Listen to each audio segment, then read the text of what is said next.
Welcome to வித்யா வீடு. இன்றைக்கி இந்த வீடியோவில் காலையில் பிரேக்ஃபாஸ்ட், மதியம் லஞ்சு நான் இன்றைக்கி என்ன பண்ணியிருக்கேன்றது தான் பார்க்க போகிறீங்க. வாங்க வீடியோக்குள்ளே போயிடலாம். இன்றைக்கி கோதுமை அரிசி கிச்சடி தான் செய்ய போகிறேன். அதுக்கான வெஜிடபிள்ஸ் எல்லாம் வெட்டி வச்சாச்சு. 1.5 டம்ளர் அளவுக்கு கோதுமை அரிசியை ஊற வச்சாச்சு. குக்கரில் 5 டேபிள் ஸ்பூன் எண்ணெய் விட்டு கடுகு பொரிஞ்சதும் பச்சை மிளகாய், காஞ்ச மிளகாய், இஞ்சி தட்டி போட்டு கூடவே பெரிய வெங்காயம் பொடியாக நறுக்கினதை போட்டு வெங்காயம் நல்லா வதங்கினதுக்கப்புறம் தக்காளியும் சேர்த்து அதையும் நல்லா வதக்கி விட்டுக்கலாம். கூடவே கொஞ்சமாக கருவேப்பிலையும் சேர்த்து நல்லா வதக்கி விட்டதுக்கப்புறம் கிச்சடிக்கு தேவையான வெஜிடபிள் சேர்த்திக்கலாம். நான் இன்றைக்கி பட்டாணி, பீன்ஸ், கேரட் 3யும் சேர்த்திருக்கேன். காய்கறி எண்ணெயில் நல்லா வதங்கினதுக்கப்புறம் மஞ்சத்தூள், தேவையான அளவு உப்பையும் சேர்த்து நல்லா வதக்கி விட்டுக்கலாம். இப்போது இந்த டிஷ்ஷுக்கு தேவையான அளவு தண்ணி சேர்த்திடலாம். 1.5 டம்ளர் கோதுமை அரிசிக்கு 3 டம்ளர் தண்ணி சேர்த்திருக்கேன். அதாவது 1 டம்ளருக்கு 2 டம்ளர் தண்ணின்ற அளவு இது.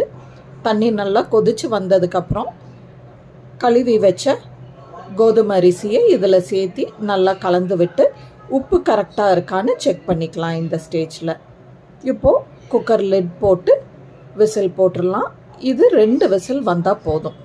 இப்போது கிச்சடிக்கு தொட்டுக்கிறதுக்கு தேங்காய் சட்னி தான் ரெடி பண்ணுறேன்.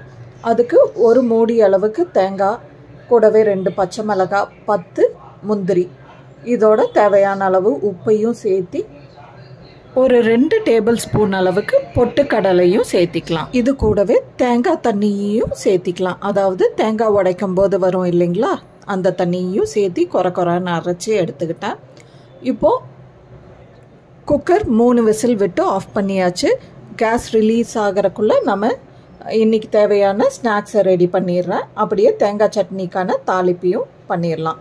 இன்றைக்கி ஸ்நாக்ஸுக்கு ப்ரெட் சீஸ் ஆம்லெட் பண்ணிடலான்னு சொல்லி ப்ரெட்டோட 2 பக்கமும் நெய்யை தடவி 2 பக்கமும் நல்லா டோஸ்ட் பண்ணிக்கிட்டே இந்த பக்கம் நம்ம தேங்காய் சட்னிக்கான தாளிப்பை ரெடி பண்ணிடலாம். எண்ணெய் சூடானதும் கடுகு பொரிஞ்சதும் கொஞ்சமாக கறி லீவ்ஸை சேர்த்து கலந்து விட்டால் தேங்காய் சட்னிக்கான தாளிப்பு ரெடி.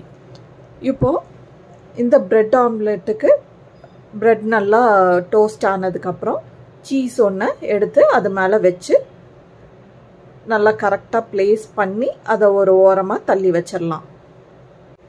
இதுலேயே ஆம்லெட் ரெடி ஆகிறக்குள்ளே சீஸ் ஓரளவுக்கு உருகி நல்லா ப்ரெட்டில் ஒட்டிடும். இப்போது தோசைக்கல்லில் முட்டையை உடச்சி ஊற்றி மஞ்சக்கருவை உடச்சி விட்டுக்கலாம்.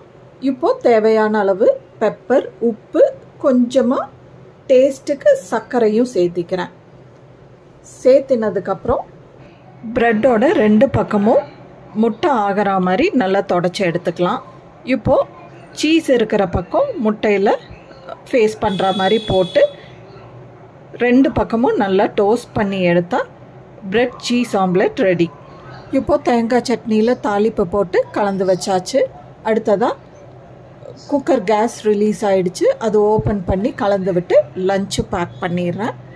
லஞ்சுக்கு இன்றைக்கி கோதுமை அரிசி கிச்சடியும் தேங்காய் சட்னியும் தான். கூடவே ஸ்நாக்ஸுக்கு ப்ரெட் சீஸ் ஆம்லெட்டையும் பேக் பண்ணியாச்சு. இன்றைக்கி லஞ்ச் பேக்குக்கு எல்லாமே ரெடி ஆகிடுச்சு. காலையில் பிரேக்ஃபாஸ்ட்டுக்கு இதே தேங்காய் சட்னி, இட்லி தான் வச்சுருந்தேன். இந்த வீடியோ உங்களுக்கு பிடிச்சிருந்ததுன்னா do not forget to subscribe, like and share வித்யா வீடு. பாய்.